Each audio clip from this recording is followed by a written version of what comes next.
Hi, welcome to Money Matters. I'm Allison Hinson, and today we're going to be talking about how to get help finding a job if you're looking for one and maybe not succeeding, or maybe you've been out of the workplace for a while and you want to jump back in. We all know it's a great time right now to find a job, but some people just need some help, and we're here to find out about that. So our guest today is Mary LaFontaine. Yes. And you are the Regional Director of the Southern CareerCenters in Maine. That's correct. So your whole organization provides free help. I want to emphasize free. Absolutely. Free help to people who are looking for jobs. Absolutely. Now, as I said, the economy is going great right now. You see help wanted signs up there, but sometimes it's harder to find a job. I know people who have been out of the workforce for a while, people who might be older and looking to come back, people who haven't worked for one reason or another, and the Career Centers can help with that. Absolutely. We connect job seekers to employers, employers to job seekers, and there's a variety of ways that we do that. We help job seekers with access to employment through our job bank. We do job fairs. We can help people access training and education through a variety of funding sources. We help businesses do the same on the job bank, posting their jobs, accessing job seekers. Sometimes people just need to talk to someone to think about what they want to do and to work with somebody who is skilled at the job search strategies. We also have assessments that people can take. So if they're not quite sure what they want to do, or if they've had to change career paths for whatever reason, there's a variety of assessments that people can use. So you do a ton of stuff. We do. So let's just start out with,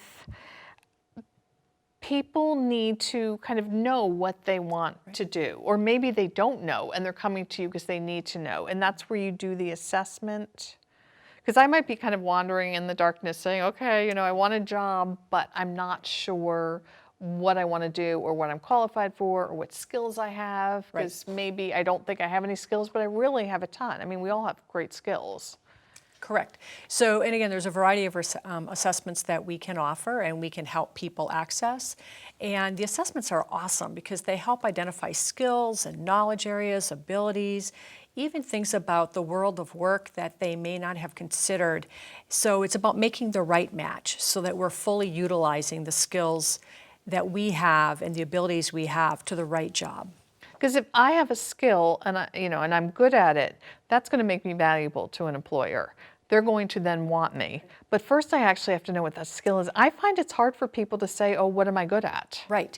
And even once you've identified it, to be able to articulate what that skill is in terms of what the business needs. And that's not what not many of us are comfortable doing that either. So we help people identify that language. So identify the skill, identify the language, and we can even help them through mock interview process, have that conversation in a safe environment where we can help iron out the wrinkles of that conversation so that when they do meet with the business, they are ready to go and confident in that conversation. So if I hadn't been in the workforce for a while, or I was feeling maybe insecure about work, you can sit down and actually practice with me. Absolutely. I think that's a great skill, because I think we don't know how we come across in an interview. Obviously, we're trying to do well, but sometimes we're nervous, or we're kind of shaky, or we don't interview that much. We don't, and practice, is what we need to have that happen. So if we don't interview very often, which most of us do not, it is a skill, and all skills take practice. So let us help you do that in a safe and friendly environment where you're not nervous for the first time sitting in front of a business. Okay, so you said safe and friendly. So when I come into the Career Center, no one's going to look at me like, oh, we're here for you people who just cannot get yourselves together. You're there to help. I mean, that's your whole purpose. Absolutely. And we serve all kinds of people in different places and spaces in their lives. And so some folks come in knowing exactly what they want to do. They have a work history that will help them with that job search. And other people, as you've indicated earlier, really don't even know what they want to do, or for some reason have to change career paths. And they're trying trying to figure out where they fit on that process. And I think that's hard to change career paths because, you were used to doing A, and now all of a sudden, for whatever reason, you have to go do something else. And you were good at doing A, you knew how to do A, you knew who the people were in A, and all of a sudden you're like, I've got to go find another place. And how do I do it? Where do I go? Who do I talk to? Absolutely. And most often the skills that we've learned and have practiced and we have accomplished throughout the years are skills that some other business, industry, or job can use as well.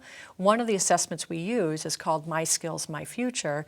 So we connect into the assessment the job titles we've held before, and it will give us a list of the skills necessary to do that job, but then also a list of other job titles that can use that same skill set. So it's a place to start in a familiar fashion where we know what we're good at and what we like to do and what we enjoy doing. We're able to make that connection or help people make that connection with that particular assessment. And that would make me feel more comfortable, like I'm not completely reinventing myself. You're taking what I've already done and however many years ago, because I'm assuming it can be something I've done a while back. Absolutely.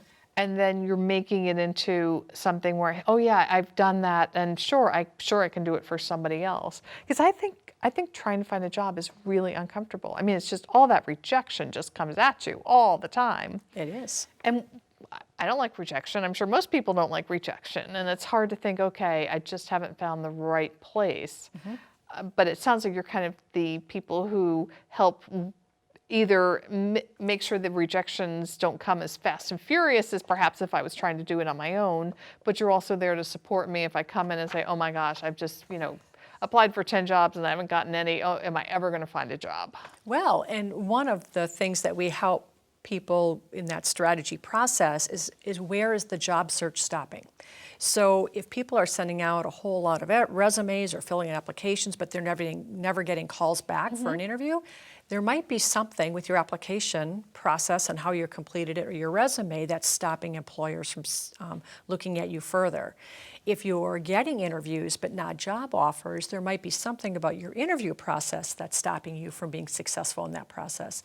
So we, again, help people identify where that stopping place is, and then that's where we work to help people get over that hurdle and move on to a more successful job search. I know people who have had great jobs for years, and then maybe they step out of the workforce for whatever reason, and then they go to find a job, and they didn't have to get a resume to find that first job that they did for years, and now all of a sudden people are asking for a resume, and they're like, what is this? I've never done it. So it sounds like you help with resumes also. We absolutely do. In the main job link, which is our job board, there's a resume builder within it. So for people who may not be comfortable with Microsoft Word or other resume builders, they're able to build their resume right in the main job link. And that is, again, just a comfortable way of doing it, where you're filling in the blanks, and then the main job link, it makes it look pretty and presentable for businesses.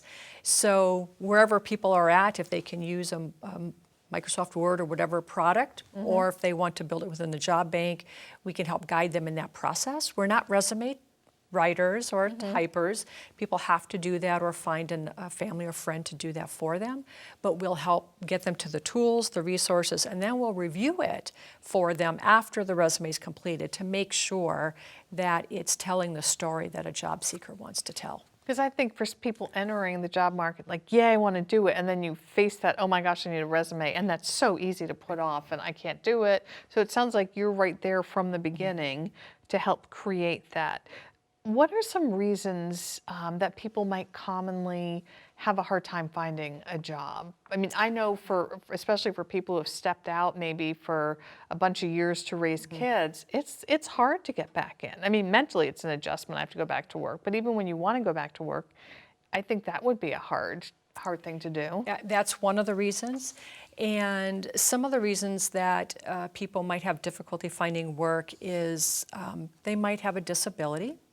I tend to focus on people's abilities rather than disabilities, but their perception of what their own disability might be, or they may not be able to identify the strengths that they can have with their abilities and how to find jobs within that range. That might be one group of people. Another group might be youth, because they don't have job and work experience yet. So helping them find ways to either create experiences in themselves or help them make an entryway into the work environment. It might be a veteran who is having difficulty transitioning back after That's a active huge service. transition. It is.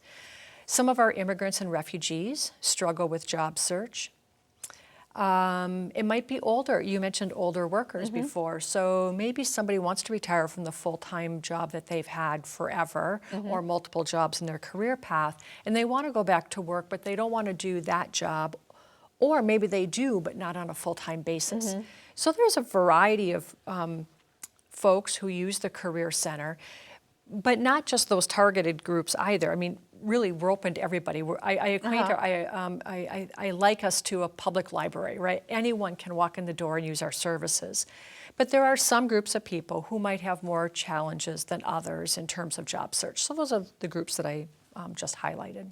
Yeah, it's like applying to college. Sure, if you have a 4.0 and great SAT scores and a ton of stuff, sure, applying to college is easy because you've got everything they're looking for. But there's a lot of people who don't have that. And they're still great. They're workers, they're great, they want to do it, but it just either mentally on their end, it feels like, oh, wow, nobody's going to want me, or the how do I get started part of thing. Right, how do I get started, or even what that right match is. We all want to be successful, and so what we try to do is help people identify where their abilities are and the strengths and knowledge areas that will help them be most successful in a workplace.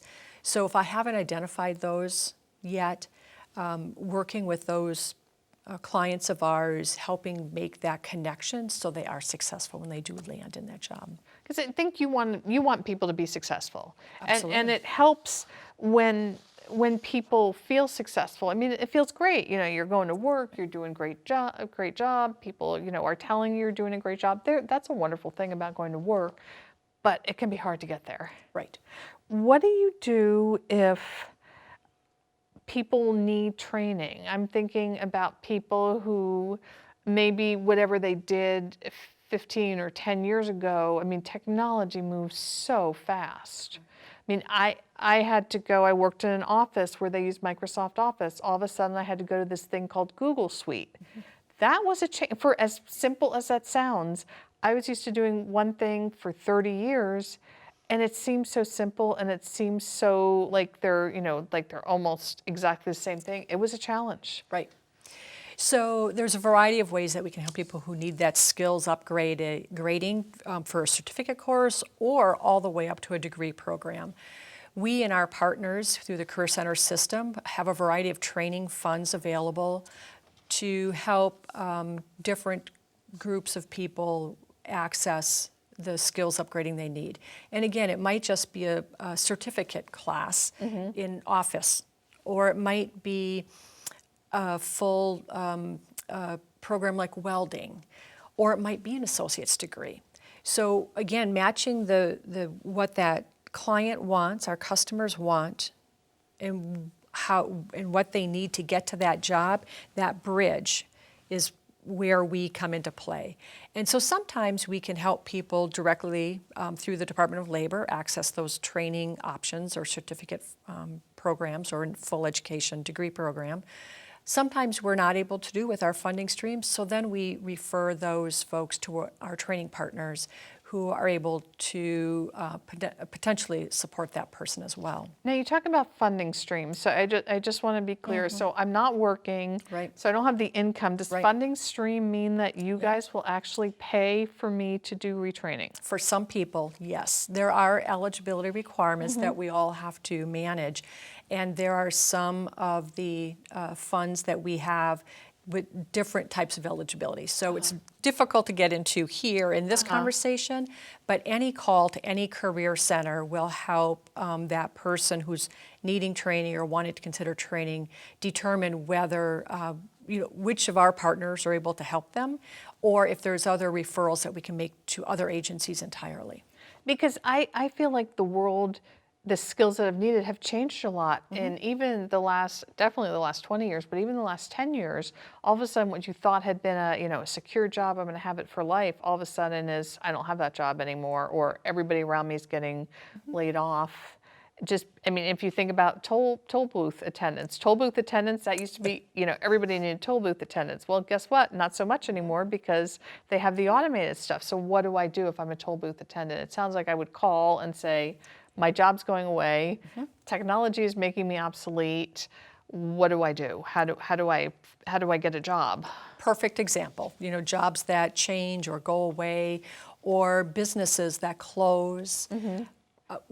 All of those examples and more are exactly where we fit in to help people access the training they need to access that next job. Now, some people don't really even need training. We just, again, help to identify the skills. But if training is absolutely necessary and that's what they need to get their next job, we will either, again, through the Department of Labor or through our partners, do what we can to support that individual in that next training venture. I always say that the more individuals succeed on the job, the more money they make, which means the more money that they pour into the economy. So it actually helps the state when people get jobs, which is what you're there for. You're there to help people get the jobs and earn the money, because the more money you make, the more money you spend, and it's just a wonderful little show of everybody, the whole boat rises. Absolutely, and our goal is self-sufficiency. So we want to make sure that the jobs that, if we're helping support someone in a training adventure, we want to make sure that that job will support them and their family too.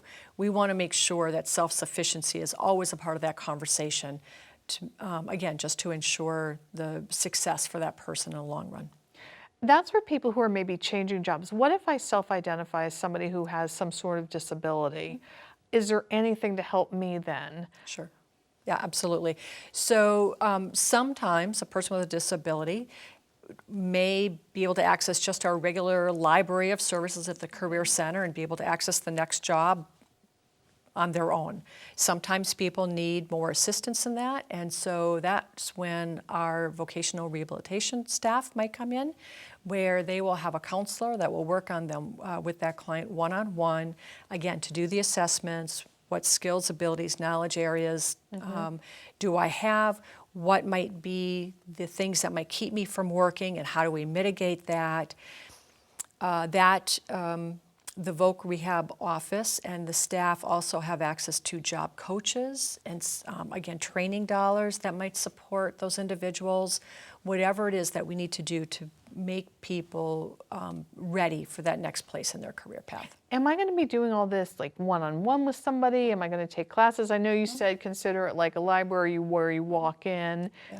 How do I find, if I need a one-on-one person, or what do I just call up and say, hey, can somebody meet with me, or is there a group or a class? What do I do to access all this? Again, so it depends on how you're accessing and what you need from us. If a one-on-one counselor situation is appropriate for you and that's what you need to be successful, absolutely. So again, vocational rehabilitation, one-on-one counseling, and the supports you need. If you're a veteran, that you may also then access counselors to have one-on-one support in your search. If you are in a training program that we're supporting, you would also then have a counselor to do one-on-one support for you. If you're not in any of those pools, you may still be able to meet with a counselor to just talk about your job search, but it may not be a long-term relationship. It may just be that 1 or 2 meeting that allows you the opportunity to connect with the resources you need to be successful in your job search. What if I have been in jail? What if I have a felony, or, with all the stuff going on with opioids, you get caught with it, you go to jail, maybe not for a long time, but then you still, I think a lot of job applications, if not all of them, say, check here if you've ever been convicted of a crime. How do I overcome that? So good news, one of the recent changes in law has banned the box. That was the name of the thing. So in some states, Maine is one, we are no longer asking the question. So that's one of the first great steps. So you at least have the opportunity through your application process to gain entry into an interview, to be able to have that conversation, to explain yourself and the mistakes you made, changes you made, what you've done to change your lifestyle, whatever it might have been. So that's the first step. That's great news for people with a felony conviction.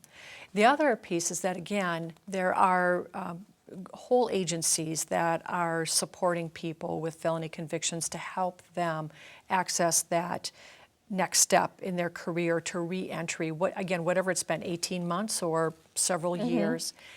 And we do, again, work with felons through the Career Center system and the other agencies that serve felons.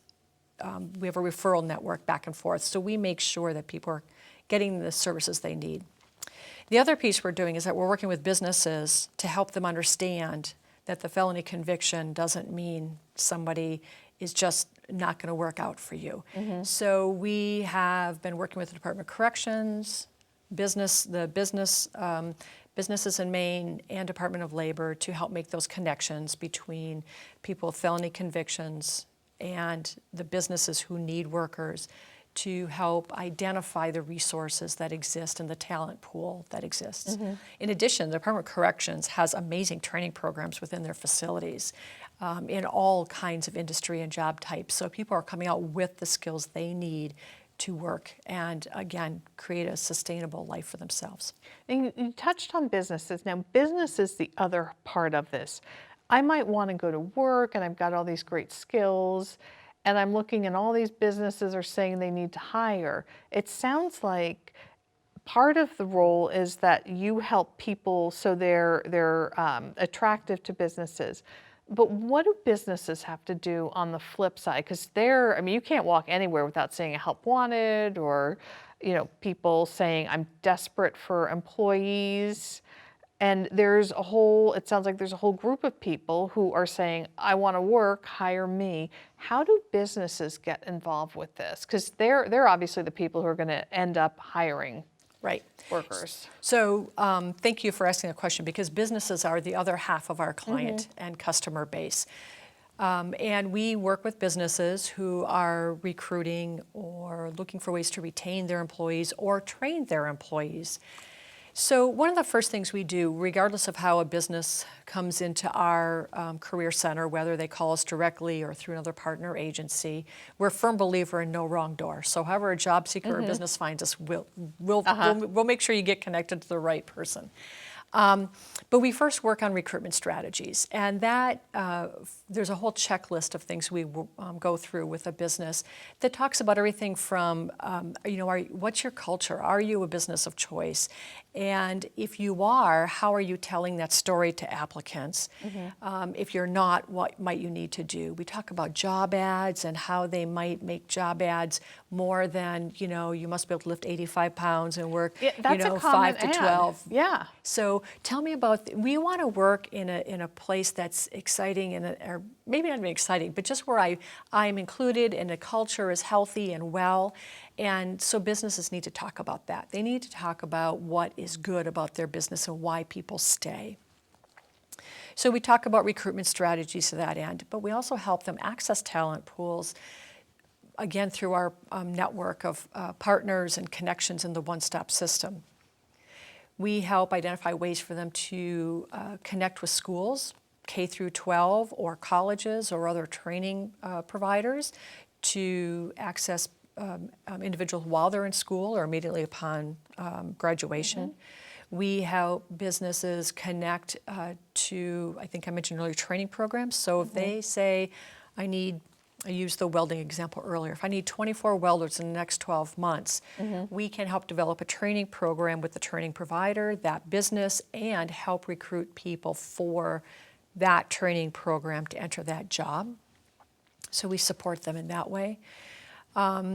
We help through job fairs. I mentioned job fairs early on. Job fairs are a great way for people to connect.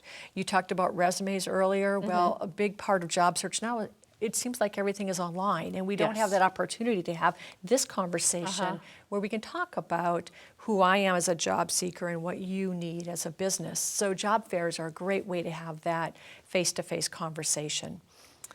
If I have some sort of reason why it might be hard to work, like for example, I used to get migraines. The moment I sat in front of a computer, I got migraines, which was difficult because my whole job, my whole life involved being in front of a computer.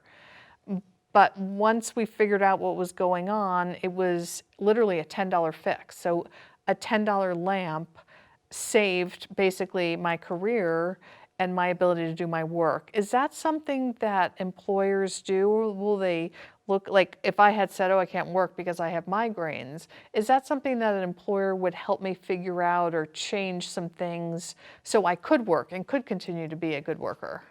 So if you have a diagnosed disability, absolutely, our counselors, as I indicated, can help you develop the language that you need to have that conversation and interview, because that one of those questions is always, are you able to do this job with or without accommodation, right? And what if I need it with accommodation? Am I going to say to an employer, oh yeah, you need to do this $10,000 thing to make it easy for me to work? I mean, is that a reasonable price tag that an employer needs to spend to make me be able to work? It's always about reasonable for that job, but we find that most accommodations don't cost that amount of money.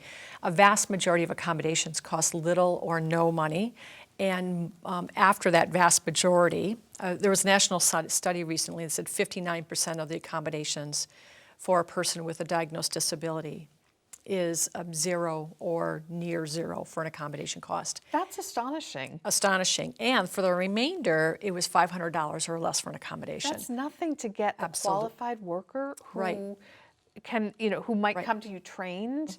That is not, if I'm out there trying to find an employee, their ability to work is going to boost my business's ability to earn a ton of money. $500 is nothing. It's easy.